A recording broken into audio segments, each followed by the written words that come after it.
جی ناظرین السلام علیکم، ایک دفعہ پھر آپ کی خدمت میں اپنے پروگرام گھریلو ماحول کے ساتھ، اور میرے ساتھ موجود ہیں میری اہلیہ شنیلا عمار۔ آج 2-3 اہم ایشوز پر بات کرنی ہے۔ ایک تو سپریم کورٹ کی طرف سے ایک لارجر بینچ بن گیا ہے تحریک عدم اعتماد کے حوالے سے، اور ساتھ ساتھ جو ہے قاضی فائز عیسیٰ نے بھی ایک خط لکھا ہے چیف جسٹس آف پاکستان کو۔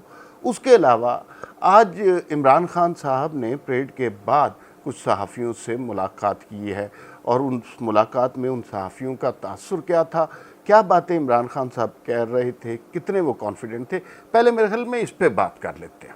صحافیوں والے ہاں آج عمران صاحب نے سپریم کورٹ کے جو کورٹ رپورٹر ہیں نا ان کے ساتھ انہوں نے ملاقات کی ہے۔ ملاقات کی جو باتیں باہر آئی ہیں، جو انہوں نے کہا کہ جی میں استعفیٰ نہیں دوں گا۔ اچھا یہ انہوں نے فیصلہ کر لیا؟ یہ انہوں نے فیصلہ کر ویسے لیا۔ اس سے ایک منٹ رک جائیں، عمران خان نے آج تک جو کچھ کہا ہے اس کے الٹ کیا ہے۔ اگلی بات بھی سن لینا، ساتھ ہی انہوں نے کہا کہ حکومت چاہے چلی جائے میں استعفیٰ نہیں دوں گا۔ نہیں تو پھر کیسے؟ میں حکومت چھوڑنے کے لیے تیار ہوں لیکن استعفیٰ نہیں دوں گا۔ نہیں اور اگر حکومت چلے گی تو میں چپ کر کے نہیں بیٹھوں گا۔ نہیں، چپ کر کے تو خان صاحب کبھی بھی نہیں بیٹھے، سوائے عوام کی مشکلات کے علاوہ وہ ہمیشہ بولتے ہی رہے ہیں۔ دوسرا انہوں نے یہ کہا ہے کہ جی میں اپنے کارڈ جو ہے 27 مارچ کے جلسے میں شو کروں گا۔ اپوزیشن نے اپنے سارے کارڈ شو کر دیے ہیں۔ میرے 27 مارچ کے جلسے کے بعد اتحادی واپس میرے پاس آ جائیں گے۔ نہ صرف اتحادی آئیں گے بلکہ نواز لیگ کے بھی بہت سے جو ممبران ہیں وہ میرے پاس واپس آئیں گے۔ اب پتہ نہیں وہ ترک کا پتہ کیا ہے جو انہوں نے شو کرنا ہے۔ جو ان کے حامی صحافی ہیں، جو کچھ ایک اینکر کے پروڈیوسر ہیں، وہ اپنے آپ کو بہت ترم خان سمجھتے، تو انہوں نے کہا جی خان صاحب کے پاس وہ سارے ثبوت آ گئے ہیں جس سے یہ پتہ چلتا ہے کہ یہ جو ان کے خلاف تحریک چلائی جا رہی ہے اس کی فنڈنگ کہاں سے ہو رہی ہے۔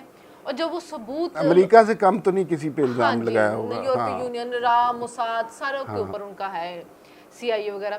تو انہوں نے کہا کہ جی وہ جب وقت وہ ثبوت عوام کے سامنے وہ رکھیں گے تو ملک ہل کے رہ جائے گا۔ اور ملک پہلے ہی خان صاحب کی گورننس کی وجہ سے ہل چکا ہوا ہے، اب مزید نہ ہلائیں۔ لیکن اس میں ایک نقطہ بڑا اہم ہے کہ خان صاحب نہیں، خان صاحب نے ایک طرف تو یہ ایک پلی لی ہوئی ہے کہ جو منحرف ارکان ہیں وہ ہارس ٹریڈنگ کے زمرے میں آتے ہیں۔ اب دوسری طرف وہ یہ بھی کہہ رہے ہیں کہ نون لیگ کے بہت سے ارکان ان کے ساتھ ملنا چاہ رہے ہیں، تو وہ ہارس ٹریڈنگ نہیں ہوگی؟ اچھا ہاں دیکھیں، یہی منافقت ہے نا خان صاحب کی۔ خان صاحب کی منافقت تو ہر روز ان کے کسی کولو فیل سے مطلب یہ ہوگا، کول جو کہتے ہیں اس کے بعد جو ان کا فیل عمل ہوتا ہے اس سے ظاہر ہو جاتی ہے۔ ایک طرف آپ کہتے ہیں کہ پیسے لے لیے، وہ بگ گئے، اور ان کے بچوں کے ساتھ شادی کوئی نہیں کرے گا، ان کے بچوں کو اسکولوں میں تنگ کیا جائے گا۔ دوسری طرف ان کو کہتے ہیں واپس آ جائیں اگر پیسے بھی لیں۔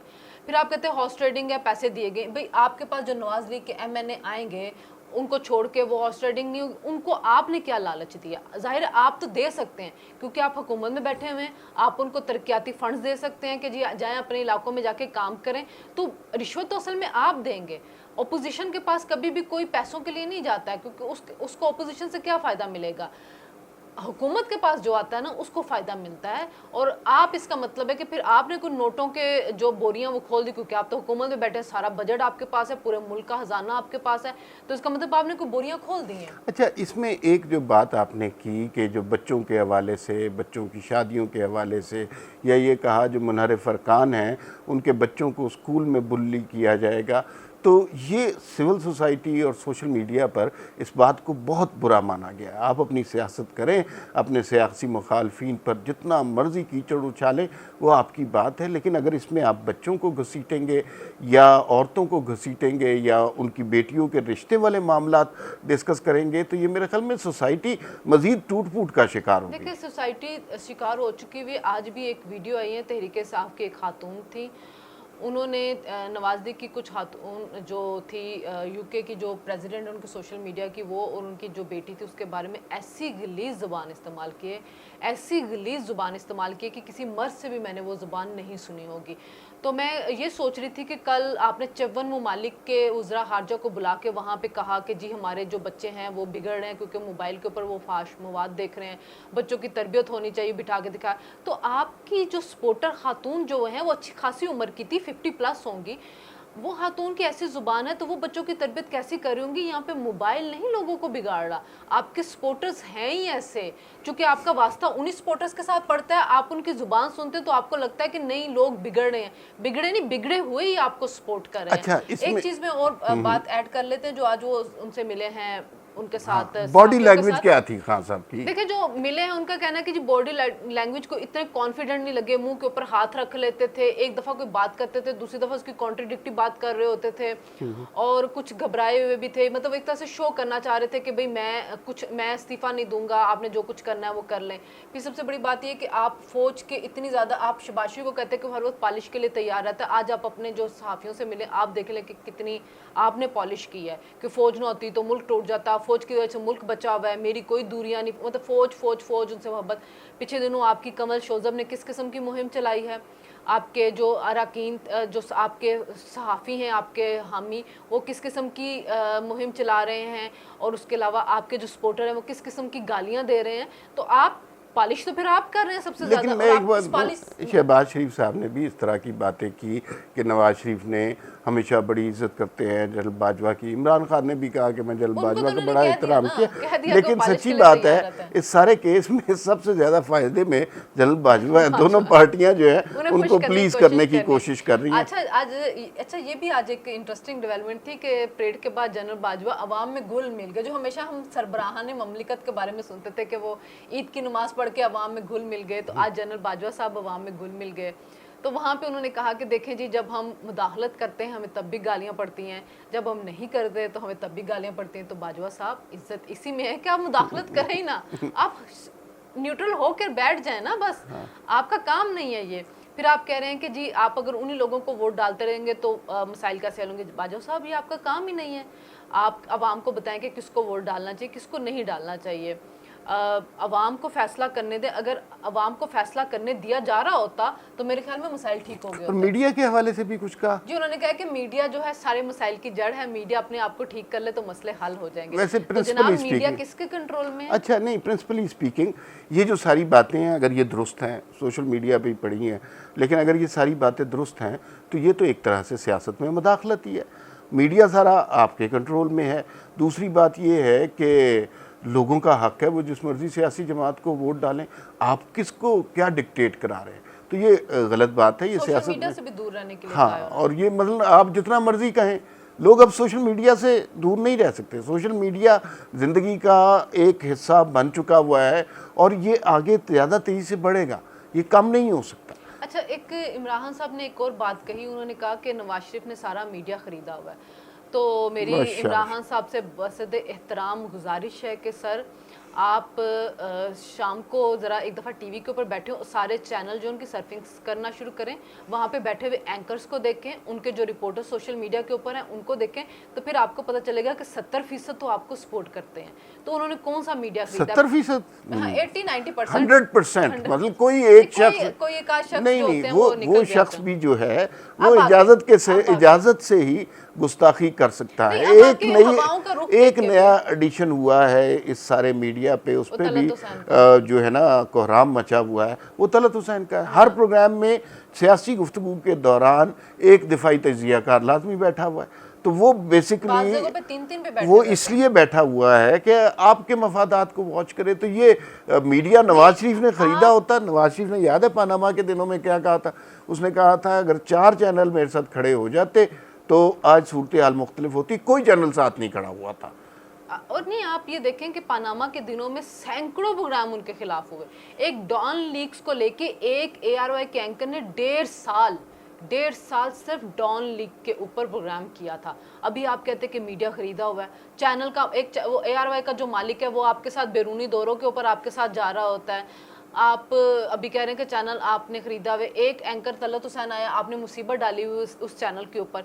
तो अगर चैनल खरीदे हुए थे नवाज शरीफ ने, तो आप इस वक्त जनाब साहब आपके खिलाफ आपकी करप्शन जो इतनी आपने की है, जो आपके इतने ATMs ने करप्शन की है, जो आपने इतनी फेवर्स दी हैं, जो आपकी अहलिया के बारे में कहा जाता है कि उनके साबिक हस्बैंड और बेटे की मर्जी से सारी पोस्टिंग होती हैं, तो उसके ऊपर मीडिया जो होता है ना दिन रात ब्रेकिंग्स दे रहा होता है। नवाज शरीफ के दौर में तो कराची लाहौर में एक पटाखा फूटता था ना कि वो जरा सा तो सारा दिन ब्रेकिंग चलती थी, आपको तो मीडिया ने इतना सपोर्ट और किया, चैनलों पर कुफ्र के फतवे चलते थे और कि खुदा न खास्ता नवाज शरीफ ने तौहीन रसालत के किसी कानून में कोई तब्दीली की, और इसके ऊपर इतने प्रोग्राम हैं, आप रिकॉर्ड उठा के देख लें। का जो धरना था उसके ऊपर एक चैनल जो था उन्होंने जो शामे गरीबा मचाई थी उसके ऊपर, तो वो सबके सामने ही है। अच्छा, अब दूसरे मामले पे कर ले, सुप्रीम कोर्ट के हवाले से थोड़ा सा मैं आपको बता देता हूँ। जो सुप्रीम कोर्ट ने एक लार्जर बेंच बना दिया है और उसका इजलास जो है उसकी समाअत कल 1 बजे यानी 24 तारीख को 1 बजे है। जो बहुत से तजियाकार हैं, ज़ाहिर है बेंच पे कुछ सवाल उठाए गए हैं, उन लोगों का ख्याल ये है कि ये बेंच जो है ये 5 जजेस पर मुश्तमिल नहीं होना चाहिए था, इसकी तादाद ज़्यादा होनी चाहिए थी, क्योंकि ये जो फ़ैसला करेगा ये बेसिकली लोगों के इस हुकूमत के मुस्तकबिल का फ़ैसला होगा। अगर इसमें सीनियर मोस्ट जज जो कि काजी फ़ाइज़ ईसा हैं उनको भी शामिल कर लिया जाता और बाकी ये 9 जजेस का या 12 जजेस का 10 जजेस का बेंच होता तो इससे ज़्यादा मुस्तकबिल में सहूलत होती। दूसरी बात, फ़ैसला क्या करना है? एक तो फ़ैसला आ चुका हुआ है कि कोई भी रुकन जो है वो वोट डाल सकता है, इस पे अब रूलिंग आ गई हुई है। इस पे कोई अटॉर्नी जनरल ने भी कहा जी कोई मसला नहीं है, क्योंकि ना कोई रोकेगा और डाल सकता। दूसरा मसला ये है कि क्या वो अपनी पार्टी के ख़िलाफ़ वोट डाल सकता है? अगर वो वोट डालेगा तो उसकी सज़ा क्या होगी? कुछ कहते हैं कि उसको नोटिस मिलेगा, कुछ कहते हैं कि उसकी डिस्क्वालिफिकेशन हो जाएगी, कुछ कहते हैं कि उसकी ताहयात नाअहली हो जाएगी। इसके ऊपर बात करनी है सुप्रीम कोर्ट ने। लेकिन फ़र्ज़ कीजिए कि अगर ताहयात नाअहली का फ़ैसला हो जाता है तो फिर इसका मतलब ये है कि अरकान असम्बली का ना अपना ज़मीर है, ना वो कोई अपनी पार्टी के सरबराह से अगर तंग है तो कोई फ़ैसला कर सकते हैं। वो सिर्फ रबर स्टैम्प बन जाएंगे। एक वज़ीर आज़म ने एक दफ़ा अक्सरियत ले ली 172-75 अरकान की, तो उसके बाद वो वज़ीर आज़म ही काफ़ी है। इंडिविजुअल अरकान का या उनके इलाकों की रिप्रेजेंटेशन का कोई फ़ायदा नहीं होगा। मैं यहाँ पे एक चीज़ ज़रा थोड़ी सी वजाहत कर दूं कि काजी फ़ाइज़ ईसा ने जो ख़त लिखा है उसमें उन्होंने एक पॉइंट उठाया जो शायद हम लोगों को नहीं पता था और आज हमें पता चला। उन्होंने कहा है कि जो सदारती रेफरेंस आया है उसको आप बार की पिटीशन के साथ नहीं सुन सकते। बार की पिटीशन है 183(4) के तहत, उस पे आप फैसला दे सकते। जो सदारती रेफरेंस आया उस पे आप फैसला नहीं दे सकते, वो आपसे मशावरत मांगी गई है, ठीक है, वो बाइंडिंग नहीं हो सकती है। तो उन्होंने कहा है कि ये 2 मुख्तलिफ चीज़ें, आप इनको इकट्ठा नहीं सुन सकते। फिर उन्होंने साथ ये भी कहा है कि जो बार की पिटीशन है उसके साथ आप सदारती रेफरेंस कैसे सुन सकते हैं, क्योंकि एक पे आपने फैसला देना है, एक पे आपने मशावरत आपसे की जा रही है। और उन्होंने कहा कि जी एक रेफरेंस जो फाइल ही नहीं हुआ, आपने उसके बारे में उसके ऊपर हेयरिंग 24 को कैसे रख दी? मतलब अभी आपने उनको कहा कि जी रेफरेंस फाइल करें जल्दी से, हम उसके साथ करें, ऐसा नहीं हो सकता। तीसरा उनका कहना था कि आप जो से पहले जो थे चीफ जस्टिस वो सीनियर मोस्ट जजों को साथ रखते थे, क्योंकि ये मुशावरती अमल होता है। तो आपने सीनियर मोस्ट जज को साइड पे किया, काजी फ़ाइज़ को। आपने जो 3 जज हैं इजाज़त हसन के अलावा जो 3 जज हैं वो 4th, 8th और 13th नंबर के ऊपर हैं। तो उन्होंने कहा कि ये आप अपने जो पहले जो आपके जा चुके हैं चीफ जस्टिस उनकी आप उसको ख़त्म करके आप अपनी तरह से एक नई रवायत काम करने की कोशिश करें, ये मत करें। और एक ये तो इसके ऊपर हो गया। एक उन्होंने रजिस्ट्रार के बारे में अपनी ऑब्जर्वेशन दिया। उन्होंने कहा कि जी आपने ब्यूरोक्रेट लेके आए हैं प्राइम मिनिस्टर सेक्रेटेरिएट से।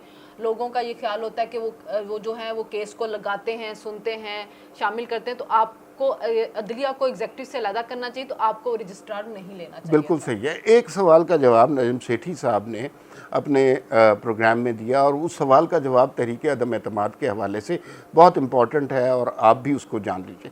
फ़र्ज़ कीजिए कि ये जो 12-15 अरकान हैं इसको हुकूमत कहती है कि इन्होंने पार्टी के मैंडेट के ख़िलाफ़ वोट दिया है, हुकूमत इन्हें डिस्क्वालीफाइड कर देती है, तो क्या हुकूमत की अक्सरियत ऐवान में कायम रहेगी? क्या ऐवान में जितने लोग मौजूद हैं उनकी वोटिंग का हिसाब से आपने फ़ैसला करना है, या आपको 172 वोट हर हाल में चाहिए, बेशक ऐवान में जितने मर्जी लोग हों? तो इसका जवाब कानूनी माहिरीन से बात करने के बाद ये पता चला कि आपको 172 वोट लाजमी चाहिए। 342 का जो है ऐवान है उसमें से 172 लाजमी आपको चाहिए। फ़र्ज़ कीजिए, इसमें बड़ी इंटरेस्टिंग सिचुएशन ये पैदा हो रही है। फ़र्ज़ कीजिए कि ये 15 या 12 अरकान को हुकूमत डिस्क्वालीफाई कर देती है, और अगर वो डिस्क्वालीफाई कर देती है تو پھر بھی انہیں 172 لوگ چاہیے، یعنی ڈسکوالیفائی کرنے کی صورت میں بھی حکومت قائم نہیں رہ سکتی۔ پھر نمبر اتنا کم ہو جائے گا کہ اتحادی جماعتیں اگر ساتھ شامل ہوں حکومت کے تب بھی 172 کا نمبر اچیو نہیں ہوگا۔ اس کا مطلب یہ ہے کہ اتحادیوں کو ایک سٹیج پہ پتہ چلے گا کہ ہم حکومت کے ساتھ ہوں یا ساتھ نہ ہوں، حکومت نے جانا ہی جانا ہے۔ ایک چیز انٹرسٹنگ یہ ہے کہ جو منحرف ارکان ہیں، اگر 27 یا 28 کو 27 کو تو نہیں 28 29 کہہ رہے ہیں ووٹنگ ہوگی، اس سے پہلے اگر سپریم کورٹ فیصلہ نہیں دیتی اور وہ اراکین جا کے حکومت کے خلاف ووٹ ڈال دیتے، بعد میں سپریم کورٹ رولنگ دیتی تاحیات نااہلی، تو ان کا سارا فیوچر تباہ ہو جائے گا۔ اس کی وجہ سے بھی وہ ڈر کے بیٹھے ہوئے ہیں کہ ہم کیا کریں گے۔ تو میرے خیال میں سپریم کورٹ کو اس کیس کا فیصلہ 1 یا 2-3 دن اس ووٹنگ سے پہلے کرنا چاہیے، کیونکہ سپریم کورٹ نے یہ تو کہا ہے کہ آپ ووٹ ڈالیں گے، آپ کا ووٹ کاؤنٹ ہوگا، لیکن اگر اس کے بعد فیصلہ آ جاتا ہے کہ تاحیات نااہلی ہوئی ہے تو وہ بڑا نقصان دہ ہوگا۔ اچھا، اس میں یہ بات بہت اہم ہے، حکومت کی اس وقت سب سے زیادہ دلچسپی تحریک عدم اعتماد کو ڈیلے کرنے میں اور ان کو لنگر آن کرنے میں، ڈیلینگ ٹیکٹکس استعمال کرنے میں، اور ابھی تک انہوں نے بڑی کامیابی سے کیا۔ یہ جو اجلاس 25 کو ہو رہا ہے یہ 21 تاریخ کو آئینی قانونی طور پر ہونا چاہیے تھا۔ اب 24 کو یہ لارجر بینچ جو ہے پہلی سماعت کر رہا ہے، تو کبھی بھی ایسا نہیں ہو سکتا، یہ نواز شریف کا کیس تھوڑی ہے کہ روز سن کے اس پہ فیصلے دیں، تو اس میں ڈیلے ہونے کے امکانات ہیں، اور ڈیلے کتنا ہو سکتا ہے؟ سپریم کورٹ کے فیصلے ہیں، وہ چاہے 2 مہینے لٹکا دیں، لیکن اگر چاہیں تو 25 تاریخ کو دوسری سماعت کر کے اس مسئلے کو قوم کے لیے کلیئر کر سکتے ہیں۔ کرنا چاہیے، کیونکہ جنہوں نے ووٹ ڈالنا ہے ان کو لٹکا نہیں دینا چاہیے۔ بعد میں کوئی آپ کا ایسا ووٹ آتا ہے جو پوری سیاسی بساط ہلا کے رکھ دے، لیکن اس وقت تک حکومت تو جا چکی ہوگی۔ اگر وہ نااہل قرار پا بھی جاتے ہیں تو حکومت تو پھر بھی جا چکی ہوگی، اگر نااہل ہو جائیں گے تو حکومت پھر بھی جائے گی۔ حکومت دونوں صورتوں میں جائے گی۔ شاید ان کو لگتا ہے کہ ڈرانے سے وہ واپس آ جائیں گے، تو اگر سپریم کو رولنگ دیتے کہ تاحیات نااہلی تو وہ استعفیٰ دے دیں گے۔ اچھا، اور استعفے کی صورت میں بھی، کیونکہ وہ سیٹ تو ظاہر ان کو پتا کہ ہم نے ڈی سیٹ ہونا ہی ہے، تو وہ استعفیٰ دے دیں گے، اور استعفیٰ دینے سے بھی حکومت کی اکثریت چلی جائے گی۔ اچھا، اب ہم اس بات کو کنکلوڈ کرتے ہیں۔ جو افسوسناک پہلو ہے وہ یہ ہے کہ تحریک عدم اعتماد ہونا، ممبران کا اپنی قیادت سے اختلاف کرنا، یہ جمہوریت کا حصہ ہے۔ ایک اپوزیشن کا حکومت میں آ جانا، حکومت کا اپوزیشن میں چلا جانا، وزیر اعظم تبدیل کر دینا، اس سے کوئی قیامت نہیں ہوتی، یہ جمہوریت کا حصہ ہے، اور یہ فیصلہ ایوان میں ہونا چاہیے۔ ہماری سب سے بڑی ٹریجڈی یہ ہے کہ جو فیصلے ایوان میں ہوتے ہیں وہ یا تو ہم اس کے لیے پنڈی کی طرف دیکھنا شروع کر دیتے ہیں یا سپریم کورٹ کی طرف دیکھنا چاہتے ہیں۔ ایوان سب سے زیادہ مقدس اور پاورفل جگہ ہے کسی بھی ڈیموکریسی میں، اس کا احترام ہونا چاہیے۔ اگر عمران خان صاحب اسپیکر کے ذریعے ڈیلینگ ٹیکٹکس نہ استعمال کرتے تو میرے خیال میں جمہوریت کا سفر آگے جا رہا ہوتا۔ ایک بات یہ کہ 63A جو ہے وہ بہت کلیئر ہے۔ میرا خیال ہے کہ سپریم کورٹ اس کو بہت زیادہ سخت بنا کر ملک کے اندر پورا ڈیموکریٹک جو سسٹم ہے اس کو سبوتاژ نہ کرے تو بہتر ہوگا۔ ممبر ہے وہ اپنی حکومت سے خوش نہیں ہے تو اس نے اس کے خلاف ووٹ ڈال دیا، تو اس کو ڈی سیٹ ہو جانا چاہیے، لیکن اس کی تاحیات نااہلی نہیں ہونی چاہیے۔ اسلامی اصولوں کے بھی خلاف ہے۔ غامدی صاحب نے میاں صاحب کی تاحیات نااہلی کے بعد یہ دیا تھا کہ اسلامی اصولوں کے خلاف ہے کہ آپ کسی بندے کو ہمیشہ کے لیے سیاست میں حصہ لینے سے روک دے، کیونکہ اسلام میں بھی ہے کہ جمہور کا فیصلہ ہونا چاہیے۔ تو اگر وہ کرپٹ تھا، وہ چوری اس نے کی ہوئی تھی، آپ اس کو سزا دیں، لیکن اس کے بعد اس کو دوبارہ سے حکمران بنانا جو وہ عوام کے اوپر چھوڑ دیں۔ تو میرے خیال میں سپریم کورٹ اس کو ڈی سیٹ کرے، ان کو تاحیات نااہل کر کے عوام کا حق نہ مارے۔ اچھا، اب ذرا تھوڑا سا آخر میں بات کر لیتے ہیں، وہ جو خان صاحب نے بات کی یا کچھ اور لوگوں نے بات کی کہ میڈیا نواز شریف نے خریدا ہوا ہے۔ دیکھیے، نواز شریف کو کرپشن پہ نہیں نکالا گیا، اپنے بیٹے سے نا تنخواہ لینے کی بنیاد پر نکالا گیا ہے، اور اس میڈیا پر 4 سال سے زیادہ اس واقعے کے اوپر پروگرام ہوئے، جھوٹ بولا گیا، دفاعی تجزیہ کار اور دفاعی اینکر سارے اس پہ لگے رہے، ہزاروں پروگرام ہوئے۔ کل کاوہ موصفی کی اتنی بڑی سٹیٹمنٹ آئی ہے، اور آپ اس کا فیصلہ خود کر لیجئے گا کہ کتنے دنوں تک اس کے بارے میں پروگرام ہوتے ہیں اور کتنا سچ لوگوں کو دکھایا جاتا ہے۔